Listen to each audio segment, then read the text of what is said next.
भक्ति माता को निमंत्रण भेजा वृंदावन धाम, और वहां से भक्ति माता ज्ञान वैराग्य को लेकर के आई। हरिद्वार गंगा तट पर आनंद नाम के तट पर पहुंची और सुंदर व्यवस्था की गई। देवर्षि नारद ने 3 आसन बिछाए भक्ति और ज्ञान और वैराग्य के लिए। स्वयं नारद मुख्य यजमान के तौर पर आकर के बैठे और ब्रह्मा के मानस पुत्र सनत कुमार जी महाराज आज जो है मंच पर बैठते हैं। पूरी खबर पूरी दुनिया में फैल गई कि जो ब्रह्मा के मानस पुत्र सनत कुमार जी महाराज कथा कर रहे हैं। तो महाराज भृगु जी महाराज ने जब सुना तो सभी संतों को जो है अपना अगवा बन करके भृगु, अंगिरा, वशिष्ठ, सप्तवाद सब ऋषियों के पास जा करके सबको बुला ला। चलिए चलिए कथा होने जा रहा है द्वार में, चलो वहां बैठ कर सुनने का आनंद ही कुछ और है। और की कथा सुनी जाकर के महाराज भृगु जी सबको ले आए और सभी जो है और वहां कथा सुनने सब मानो आए। अस्थावर जंगम उड़वी श्वेत अंदर जरायु सब वहां मूर्तिमान संत बन करके वेद वेदांत उपनिषद सब मूर्तिमान संत का रूप धारण करके कथा सुनने आए। सब प्रवाह बहने लगा। कहते हैं महाराज जीवन पर्यंत तीर्थों में वास करने से, जीवन पर्यंत तीर्थों में समय गुजारने से, गंगा स्नान करने से जो फल प्राप्त होता है वो यहाँ एक बार भागवत कथा सुन लेने से वह फल प्राप्त हो जाता है। जो जीवन पर्यंत शुद्ध कर्म नहीं किया है, जो हमेशा लोगों को दृष्टि से देखता रहा, गलत भावनाएं करता रहा संसार में, वो एक बार अगर भागवत कथा सुन ले तो उसके 7वें दिन उसके जीवन में परिवर्तन आ जाता है। काशी वास करने से, गंगा स्नान करने से जो फल मिलता है, एक बार भागवत कथा सुनने से फल मिल जाता है। कहते हैं ऋषि, सुनो हे ऋषि,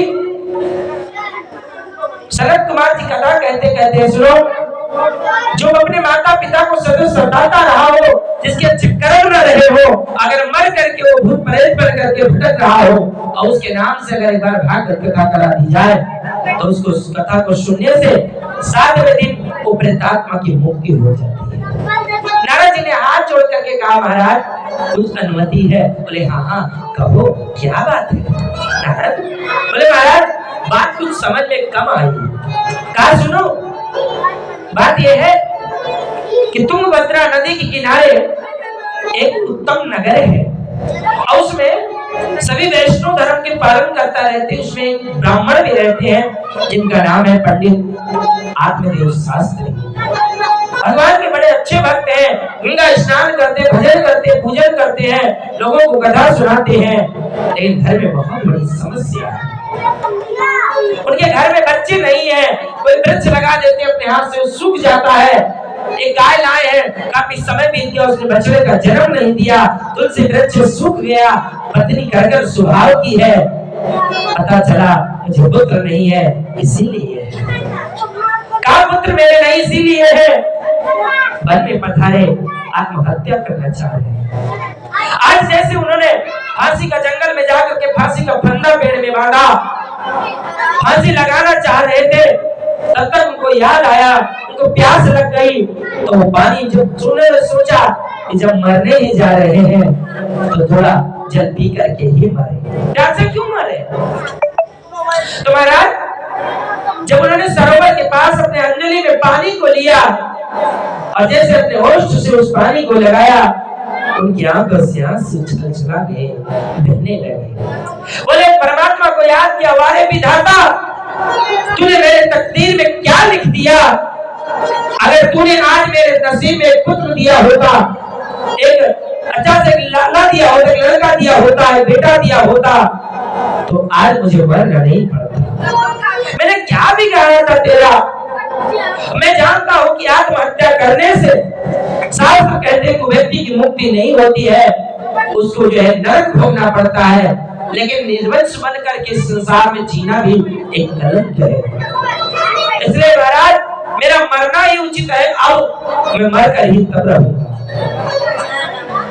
और जैसे वो इतना सोच ही रहे थे कि अचानक उनके तरफ से एक संत, एक ब्राह्मण, एक संत भगवान वहां से गुजर रहे थे। दौड़ करके आत्मदेव ने प्रणाम किया, महाराज प्रणाम। तू क्या बात है ब्राह्मण देवता ही मन में तुम इतनी घनघोर रात्रि में क्या कर रहे हो?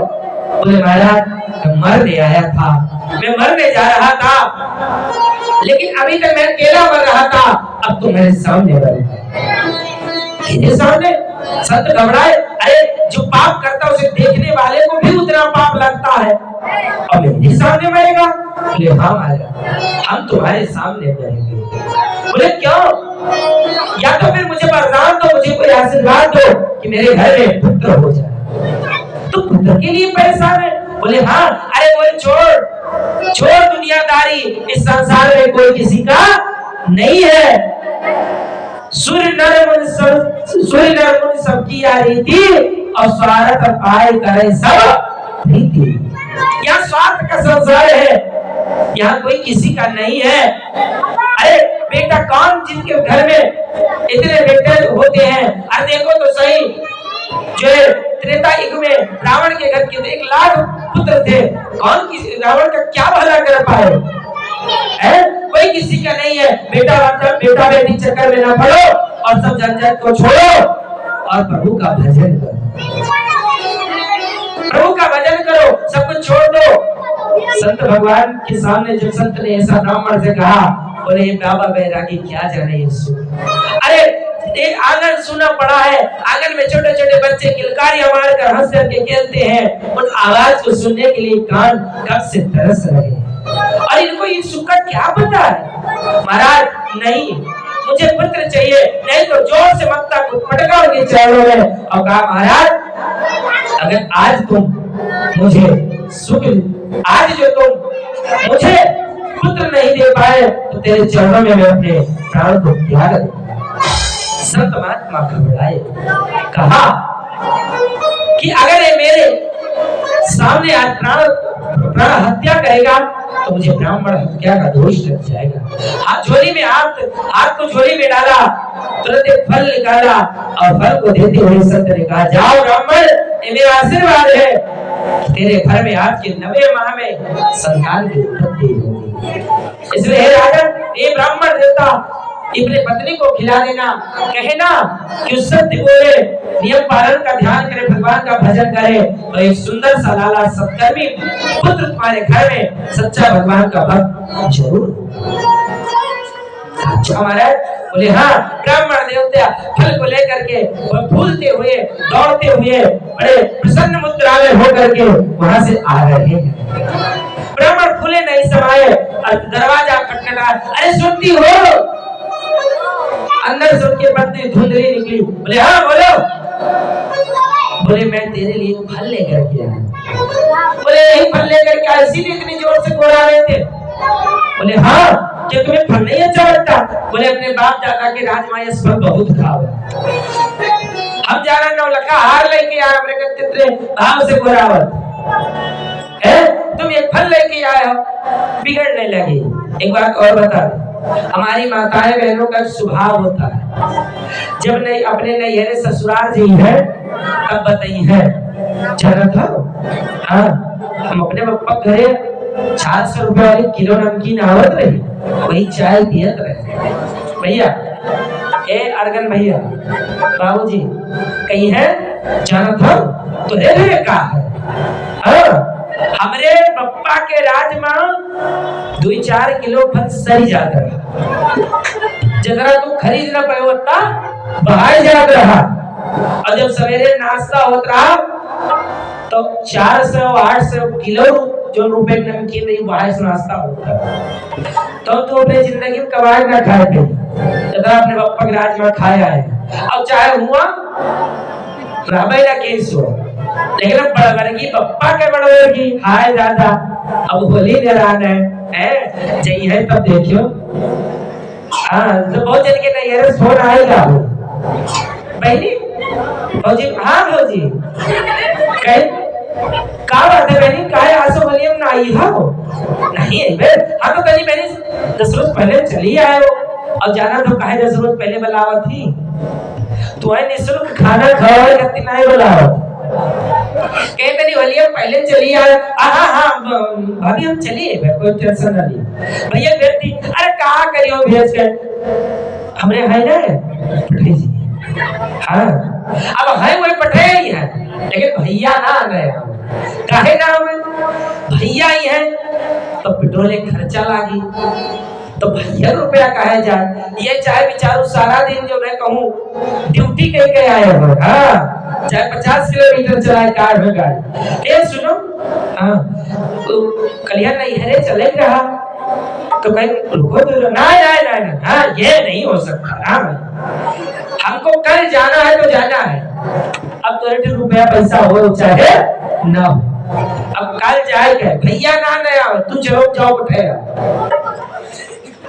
बहुत जने तो गाड़ी बुक करावत ए बाबू, गाड़ी बुक करी है ससुराल पहुंची है और दोनों हाथ जोड़े ठाल रही है। बच्चा कोनो भैया कोनो गलती हुई तो क्षमा करो, पहले करे लावन ढेर होता जौन हाथ जोड़े और 2 दिन हुआ रही है कहीं कोनो गलती ना होई का होय दादा तो 2 दिन ध्यान कर आई होय तो का पूर्ति कराओ, पूर्ति करम बात है बोले आनंद गंध भगवान की, श्रीमद् भागवत महापुराण की, सतगुरुदेव भगवान की। आप लोग नाराज मत होना, थोड़ा प्रसन्नता के लिए सब कहा जाता है क्योंकि प्रसन्न चित्ते परमानंद दर्शन। आदि गुरु शंकराचार्य जी महाप्रभु ने कहा था कि जिस व्यक्ति को परमात्मा का प्राप्ति करना है वो प्रसन्न रहना सीख ले, ईश्वर उसको सरल भाव से मिल जाएगा। क्योंकि जिंदगी अगर जियोगे मेरे भाई बहन, अगर प्रसन्नता से तुमने नहीं जिया तो फिर तुमने क्या जिया और क्या रहा। क्योंकि रामचरितमानस में गोस्वामी तुलसीदास महाप्रभु ने भी लिखा है, गृह परिवार नाना जंजाल जय अति दूर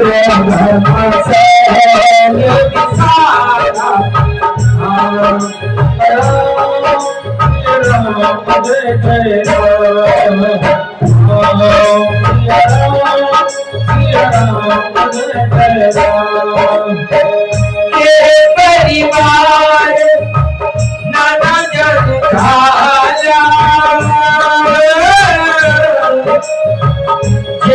अति दूर